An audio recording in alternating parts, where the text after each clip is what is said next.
Olá, tudo bem? Nós somos do Staat. Para atento e novo game. Brasil.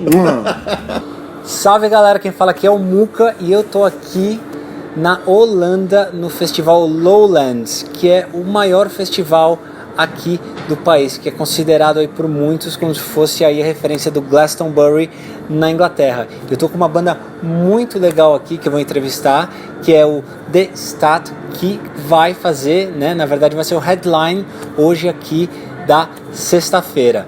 Hi guys, how's it going? Olá, tudo bem? Olá, tudo bem? You see, eles Gosto ainda... de música, gosto de hip hop, gosto de metal, gosto de pop, gosto de Futebol.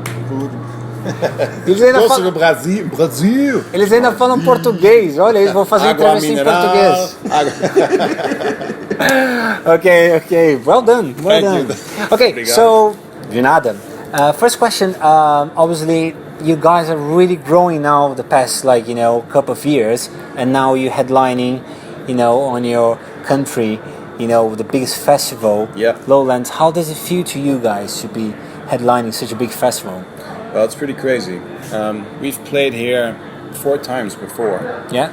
We've been getting, the stage have gotten bigger and bigger over the years, but this is the biggest you can get, so very happy. It's a very strange feeling. It's weird, but it's also super cool because we get all the freedom in making a show we want to do and making it a bit crazier than normal, because we are the headline show, so we can kind of say what kind of stage we want, what kind of lights we're going to put in the roof, and do all kinds of weird stuff. So it's going to be a fun show. Cool, amazing. So, second question, you released your last album January this year, Bubblegum. Can you tell me a bit more about the process of the recordings, how long it took from the songwriting into the, you know, the studio, the mastering process? How was the whole process? Well, we kind of, the way we work is always, I always make the demo by myself in the studio, with the computer.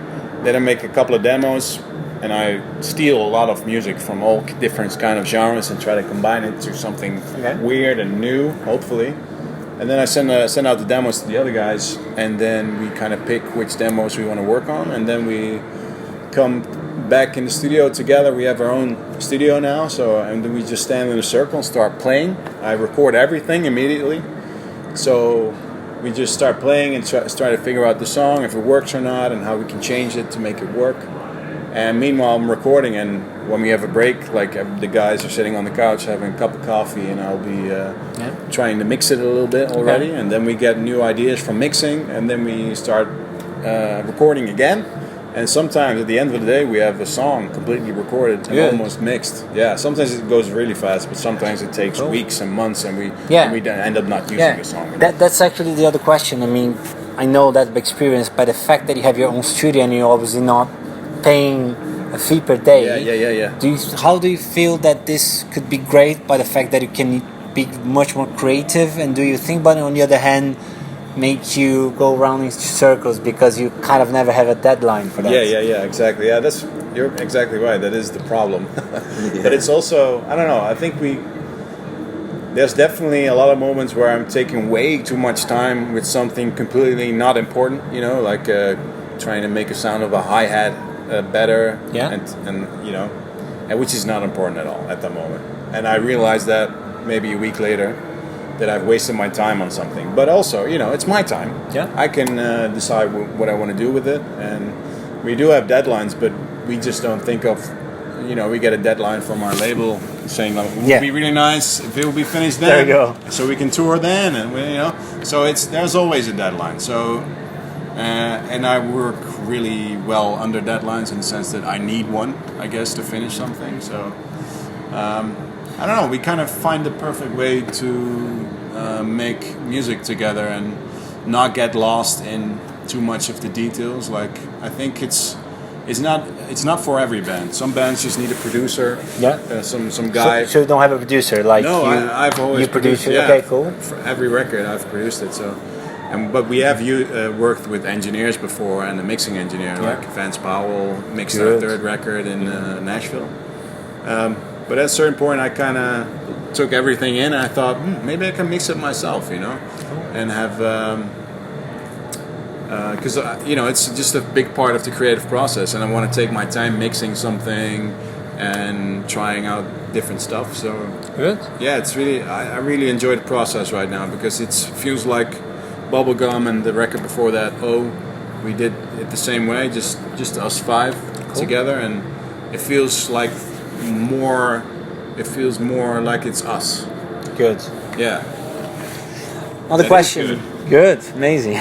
Good question. Another question about there are a lot of about the lyrics for this last album. There's a lot of politics involved, right? And Yeah, I've heard something about, not going to say names, you can say, but I mean, about the new politics worldwide. Bolsonaro. Oh, yeah, you can say whatever you want. It's fine. Yeah. So what about what are the lyrics on this moment that you have in your life that you put on on the tracks for the album? What was it all about?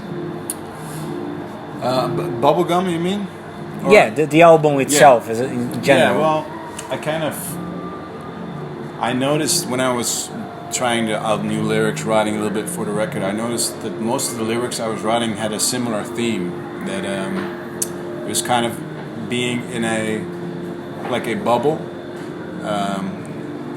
Like it could be politically, like you have in a lot of countries right now. I think Brazil is one of them, where you have a lot of people on the left who have their own truth, and people on the right who feel they are completely right, and there's no in between. There's nothing in between. There's no conversation there. It seems it's just, and the same is in the States, and you see it in our country. Yeah, everywhere. It's a crazy thing, and I think it's kind of started with that notion, and I started really looking at myself and trying to figure out what bubble I am in, And I just noticed that in a lot of the lyrics were kind of the same, similar theme, but also like a personal bubble, feeling isolated from the rest of the world in some weird way. And so I kind of noticed the theme within all the songs. So that's why it's called Bubblegum. It's like a collection of songs about being in a bubble, put together like a chewy mass of gum, Yeah. But also kind of, bubblegum. It's also a reference to pop music. And yeah, that's why it's called Bubblegum. That's a good one. I don't know why I did that, but I did. You opened for amazing bands like Rolling Stones and Muse. How was that? How was that for you guys? An experience of being, on that stage, growing up as a band, and suddenly getting to these massive stages with those massive bands. Man, especially the tour with Muse was because we played with them for a month, I think. So we learned a lot from that. We were just a small part of the huge show, the Drones tour. And we learned a lot from that. It was a lot of fun to do. We played in the round. Yeah. It was up to then. It was the biggest thing I think we ever did, and it was right before that the Witch Doctor video. I think 6 months before that, the Witch Doctor video came out. So we had some traction. Yeah. So we had a song that people knew. Maybe that was, and we were, and then our previous album, the blue one, came out, and things started to. I think we gradually or organically, in our view, we started to grow, and things were started to get bigger, and then we got the opportunity to do. Because the guys from Muse, they just saw that Witch Doctor video on YouTube, and they started to check us out, and they basically just asked me, "Hey, come on, you want to try? You want to try and do some couple of shows with us?" Actually, we got asked to just do one show with them. That's and right. after we did that show, we got asked to do the whole month.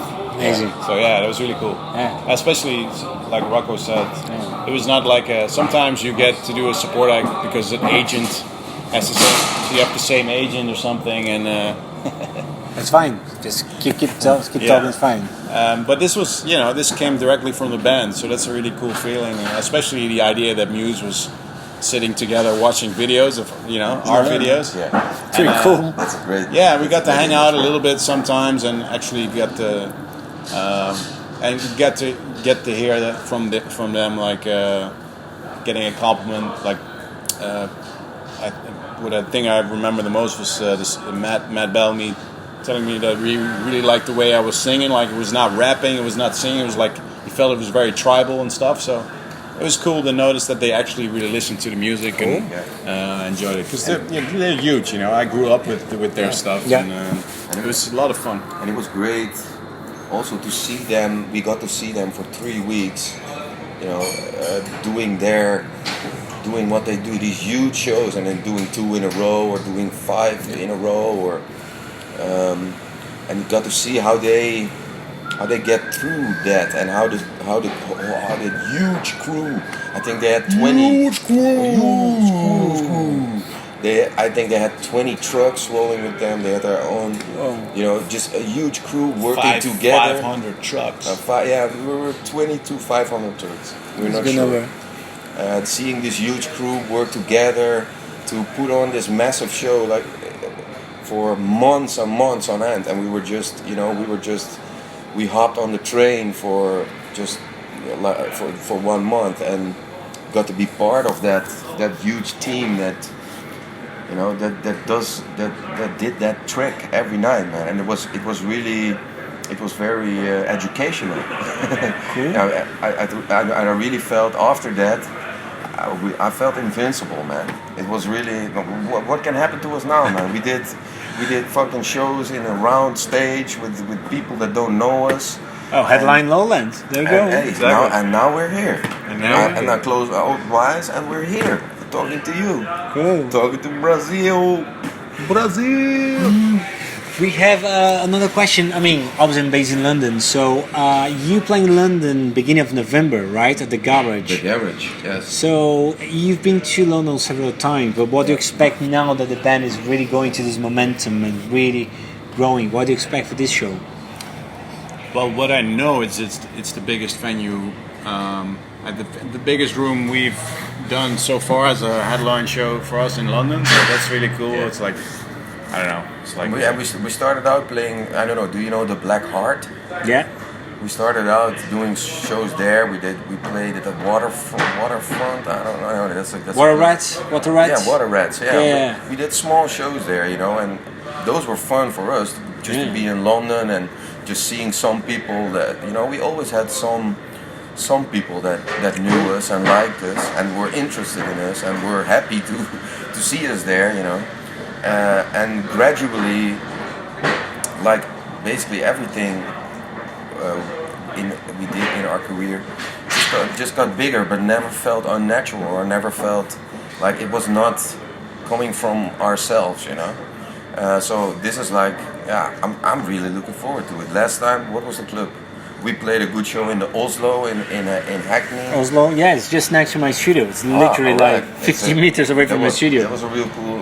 We had a real cool show there.